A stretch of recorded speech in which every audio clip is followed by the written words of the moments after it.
If you're following my 70 model Buick GS repair and drive, you know that I've had that car for 12 years. It took me 12 years to get an engine and transmission together and in the car and actually back the car out of the garage on Christmas Day, my Christmas present to myself. Well, I'm redoing, I'm not restoring the car, but I'm fixing the car with the intention of driving it and driving it a lot, thousands of miles a year. And on that note, I need that car to be as reliable as possible. I spend a lot of time thinking about my past failures on muscle cars on the side of the road over the last 45 plus years. How many times I've been stranded, what stranded me, how can I avoid it on this car? It's really important. And that brings me to our 2-minute tech today. This right here is worth watching this video if you work on your own GM muscle car. That part number, that manufacturer right there, I probably had that box, I probably had that for 20 something years. Here's what came in that box. Here's the problem that I'm going to keep me off the side of the road. See that wire right there?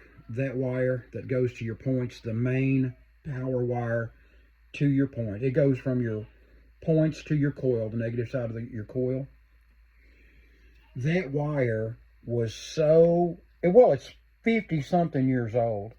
That wire was so brittle, absolute brittle. When I got to looking today, it was literally fixing to snap in half here, coming out the bottom of the distributor. So I wound up taking the distributor out, completely tearing the distributor apart just to be able to replace that wire. And luckily for me, I had one, that I've had this failure happen before. I had it had it in my garage. So I'm completely rebuilding the distributor. And in order to get this points plate out, this is what you've got to do to your distributor.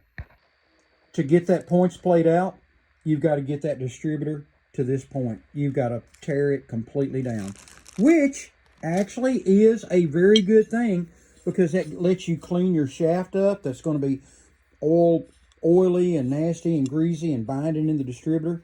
And especially, it lets you get to your advanced plate mechanism inside the distributor so that you can clean all that up and get all that back to working, everything moving and working like it is supposed to. And that is so, so important. I'm going to drop that in there. There we go. All right. You want to get it just like that. That is super, super important. Get everything clean, polished. That way the advanced curve, the advanced weights all move. This is not hard. All you got to do, there's a little pin. There's a little pin in that distributor gear. You take a punch, support the distributor gear, drive that out. Distributor gear and the shim comes off.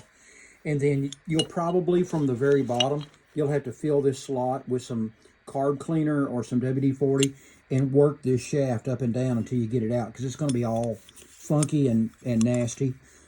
But you do that, you'll be able to pull your shaft out, and then you can start buffing and cleaning all these parts. And extremely important, get that point contact wire replaced with a nice new flexible. Now, there's a hole here that wire comes out. There was a rubber grommet in this hole from the factory to keep that lead from wearing. And of course it was 50 something years old, so I had to break it and cut it off because it was hard as a stone. And I'll be putting a new rubber grommet. I'm not putting a special rubber grommet in it. I'm just putting a little rubber wiring grommet out of a little kit that I've got that's all different sizes, and it'll work fine. And it'll work for the rest of my life, and it'll work just fine. Sure gives you a chance to clean your distributor up and look at your date codes. And if you're one of those people that date codes matter,